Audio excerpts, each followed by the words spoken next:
GJR Entrevista. Oferecimento Sesc.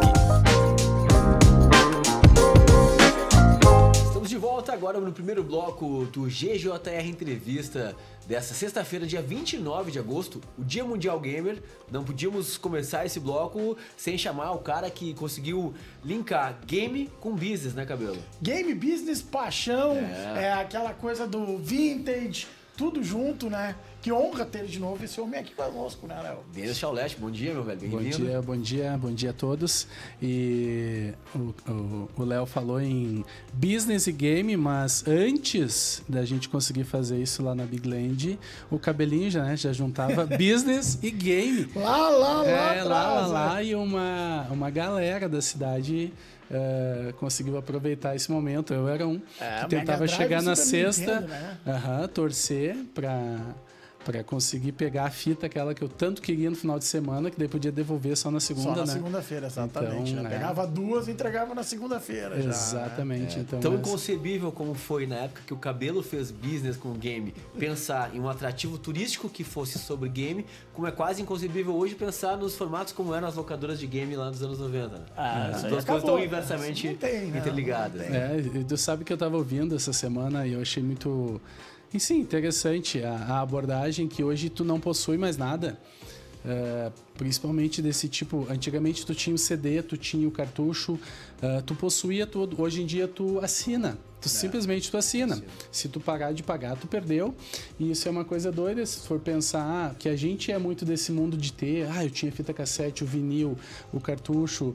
E mídia física, como dizem a hoje. Mídia física, e hoje tu não tem mais nada disso. Hoje tuas músicas todas estão lá numa nuvem. Na nuvem, quase tudo que tu tem tá na nuvem. Então assinado. Tu não toca mais, tu não tem... E talvez por isso, de ser tão acessível, que hoje em dia tem muita gente que sofre, sei lá, de ansiedade, coisa assim, porque a nossa ansiedade é justamente o quê? Na sexta, torcer pra ninguém ter alugado a fita antes de mim, pra eu poder ficar, né, até domingo, assim. Então, hoje em dia é tudo mais fácil, tudo na mão, só que tu não tem mais essa sensação de pertencimento, ou daqui a pouco de trocar um cartucho, ou de emprestar e dizer, fica essa semana aí contigo. Era legal, né, esse momento. O momento de conquista, eu brincava sempre, né, nesses casos, como eu trabalhei em locadora e também frequentei locadora, que era tu chegar lá e tu pegar o cartucho na mão, consegui. Isso fazia 3 semanas que o cara tava esperando e o pai ou a mãe, de repente, dava o dinheirinho contado ali, ou tu juntava o dinheirinho, né? E, cara, eu brinco sempre com a ideia de que nós somos o elo entre o analógico e o digital, porque nós tivemos toda a parte do analógico e hoje a gente tem que conviver e trabalhar com o digital, né? A gurizada que vem depois é só digital. Pra ti, cara, que hoje tem a Big Land, né? Obviamente, já tá consolidado. Como é que viver disso e o principal, tentar passar essa mensagem? Porque, na verdade, vocês passam isso, né? Como vocês atendem muita família, eu acredito que o pai faça muito trabalho de mostrar pro filho também, né? Tu sabe que tu usou uma palavra agora de juntar o analógico com o digital. E quando a gente começou com isso... A primeira coisa que a gente pensou, disse, olha, quando a gente teve a ideia, né, de como é que iam ser os brinquedos gigantes e tudo mais, a gente percebeu que a gente teria que fazer as coisas mais antigas. Primeiro, porque se fosse contemporâneo, o Big Land, nós ia ter um monte de tablet gigante ali e era isso, né? Trazer os brinquedos antigos, a maioria deles tu tem que tocar. Então, o analógico, não só na questão digital, o analógico, mas a questão de botar a mão, de todo mundo brincar junto. Então, a gente percebe muito essa ligação do mundo analógico e digital. Consequentemente, os pais que estão indo ali hoje, eles são o mesmo elo que a gente, eles são dessa mesma geração, a maioria. Então, eles também sentem isso, eles têm essa questão do pertencimento, tipo, não, antigamente eu tinha que botar a mão nas coisas e brincar e o jogo era assim, né? Hoje em dia, cada um, né, com a sua telinha. Então, é muito legal tu perceber que às vezes os pais chegam no brinquedo, eles já conhecem. Diz, eu sei o que é uns 60 segundos. Eles já chegam brincando, o filho olha aquilo e daqui a pouco vê o pai brincando. São jogos fáceis, né? Meio que autoexplicativos. Só que tu vê a criança enxergando o pai, se divertindo, sorrindo, brincando que nem criança, automaticamente ela já entra na brincadeira. Então é uma coisa tão natural e é tão legal pra gente que constrói, porque a gente imagina o brinquedo lá atrás. A maioria daqueles que tem na Big Land a gente não teve. Né? Então, de novo, era o primo rico, o vizinho rico, então tinha as referências de talvez ter visto, alguns ter brincado, Mas quando tu chega ali e tu enxerga o pai brincando e a gente diz, nossa, a gente pensou nesse brinquedo, a gente construiu isso, a gente fez essa engenhoca assim funcionar. E tu vê as famílias realizando assim aquela união do adulto com a criança e com o adolescente também, porque o adolescente é um público difícil hoje.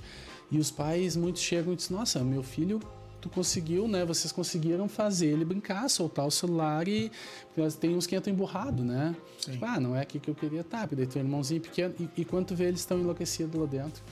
Então, é muito legal tu conseguir trazer isso. E isso, de novo, nos traz lá atrás, na época dos videogames, quando tu juntava, às vezes, a vizinhança na casa de quem tinha o videogame, ou até mesmo dentro das locadoras, né, Cabelinho?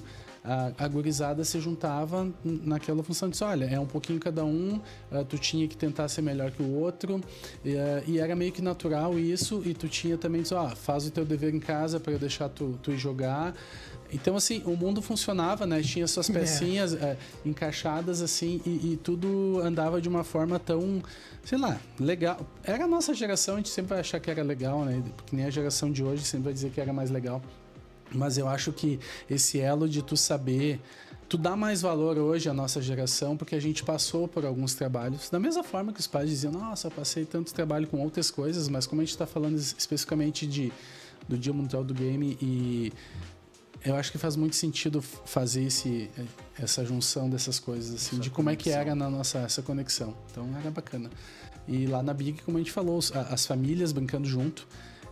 É muito legal. Tu vê, às vezes, um adulto lá com 40, 50 anos jogando um River Raid e destruindo. Daí chega um piá lá e não consegue. É um botão e um manche só. É diferente. Hoje ele tem 300 botões e ele vai lá e consegue. Daí ele chega ali sofrendo, daí tu olha ali de cara quando tem alguém mais velho jogando tri-bem, sabe? Tu percebe aquela coisa assim, como assim, né? Esse adulto tá me dando um baile no videogame, até mesmo, claro, o Mario, que a gente tem lá também, é meio que universal, né? Parece que as crianças já nascem sabendo jogar. Mas os mais clássicos, assim, tipo um River Raid da vida, um Tetris, um Pac-Man, alguma coisa mais antiga, que nem a gente tem lá no Alpen, agora na Arena, o K-Tone Escapers. Cara, tu tem que o policial correndo atrás do bandido lá, pular e sobe no elevador. O K-Tone Escapers, ele tinha um nome em português, né?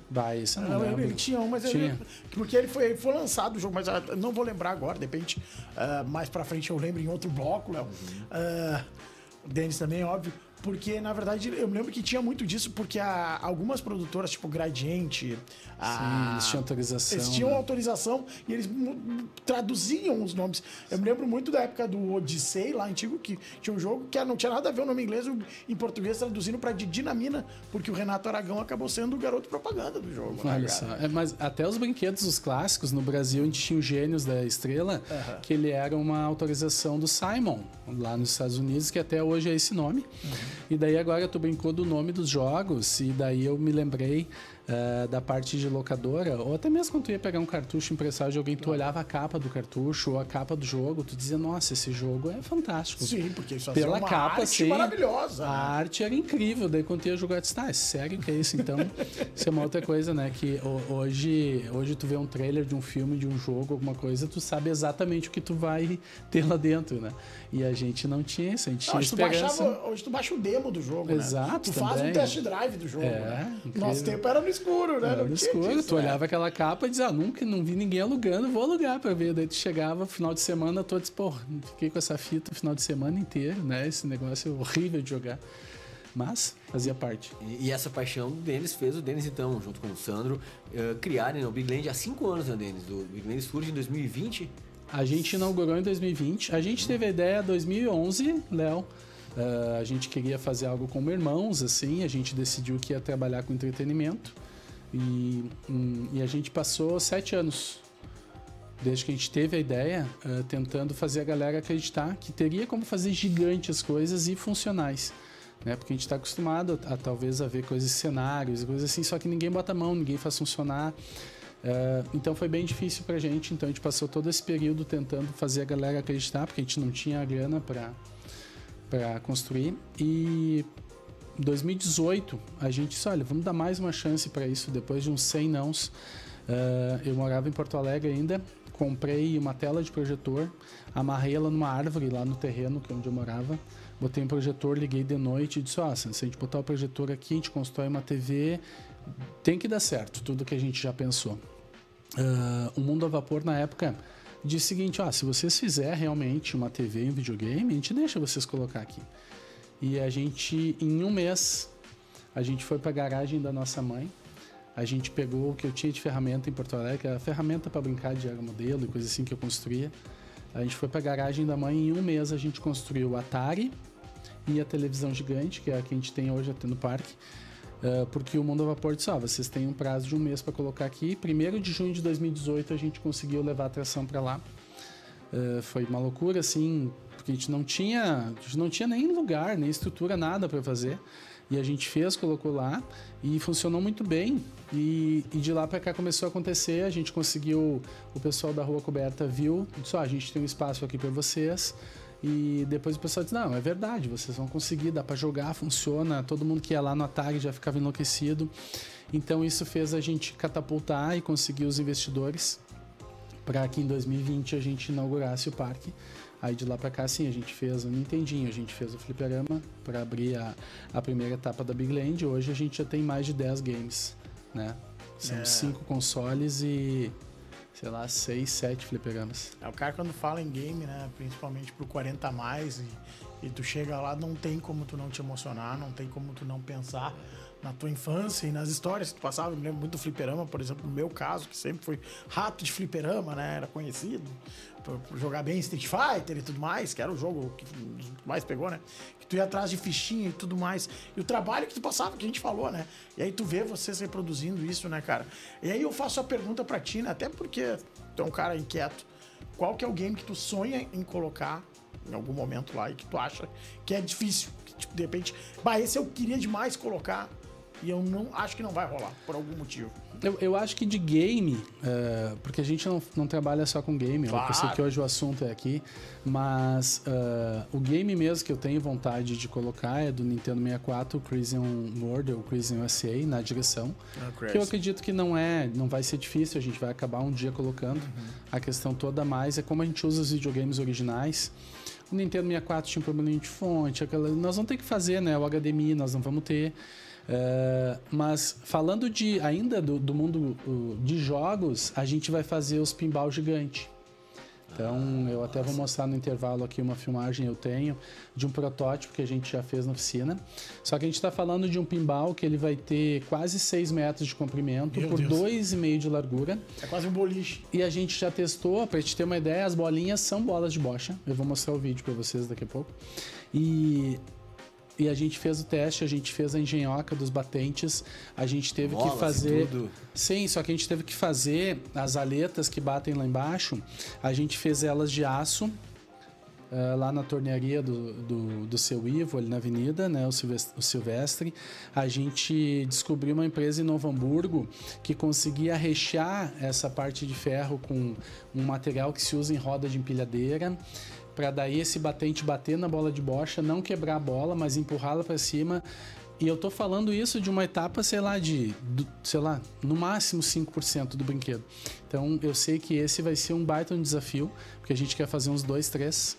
Um deles vai ser na temática, provavelmente meio espacial, outro deles vai ser numa temática de Big Land, de brinquedos e...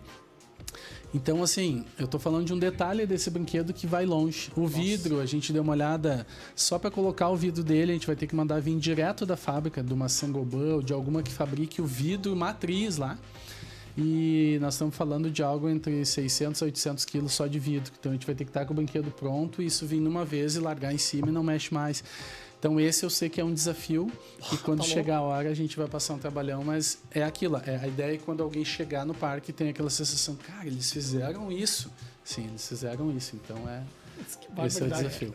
É um grande desafio, como tudo é grande no Big Land. Denis, só parabenizar, né, o Big Land que recentemente abriu a nova Arena Big Land dentro do Open Park, com mais brinquedos, com mais games, assim, um negócio impressionante. Então é muito legal, né, Cabelo, ver um case, né, como o Big Land, atraindo visitantes, né, conseguindo ser um equipamento turístico de Canela relevante com o tema game. Só saudar e parabenizar aí nesse case. Muito obrigado. E dizer que pra nós é um prazer, né, galera? Ah, pra mim, é sócio aqui da rádio, ele, né, o Sandro, toda a turma do Big Land, que é uma empresa que também trata muito bem os seus colaboradores, a gente já conversou sobre isso várias vezes, e o principal também, né, os guris têm paixão porque eles fazem, né? Eles não fazem apenas como negócio, fazem porque amam, né, cara? Isso que é legal. A gente tem total consciência, desde que a gente pensou na Big Land, só a gente vai fazer um negócio, só a gente tem que fazer tudo certinho, tudo dentro da lei, pagar tudo quanto é imposto, mas principalmente dar o retorno que a sociedade precisa. Isso parte desde como tratar nossos colaboradores, fornecedores, tratar as pessoas que estão envolvidas no processo, todo mundo que a gente vai conversar, o seu Ivo lá que vai fazer a peça de ferro, a gente vai lá, leva um chimarrão, porque a gente sabe que ele gosta, de conversa com ele, explica o que a gente vai fazer, porque muitas vezes um senhor de uma tornearia não faz ideia que é um pinball, por exemplo. Então, assim, a gente tem que tomar esse cuidado porque como a gente trabalha com experiência, pessoas, a experiência não é só do turista. A experiência, até mesmo do morador, né? A gente recebe bastante morador lá. Então, a experiência é de todos. A gente atende, por exemplo, a PAI, as escolas, as ações sociais, assim. A gente nem consegue, muita gente nos pede do Rio Grande do Sul inteiro. A gente consegue atender no máximo Canela e Gramado e mesmo assim a agenda aperta. Mas eu acredito que é o nosso jeito de fazer as coisas e não tem como não dar certo. Pode demorar um pouquinho mais, a gente não pode ter aquela grana que os grandes players têm, mas a gente dá um passo conforme a perna e as coisas vão acontecendo. A gente faz amigos, vai conseguindo sucatas nos lugares para montar uma máquina de encolher nova, né? A gente até arrecadou algumas na rádio agora. Então, eu acho que esse jeito, o Sandro sempre fala, a gente anda de cabeça erguida por todo lugar que a gente anda. E eu acredito que esse é o jeito certo de fazer as coisas, né? E aqui a gente é sempre muito bem recebido. Então, agradecer, assim. Muito obrigado. Legal demais. Esse jeito explica o sucesso do Big Land. É verdade. A gente vai pro rápido intervalo, na sequência, mais um case aí pra trazer no Dia Mundial do Game. Fica conosco que a gente já volta em seguidinha. Clube 885, muito mais que rádio. GJR Entrevista.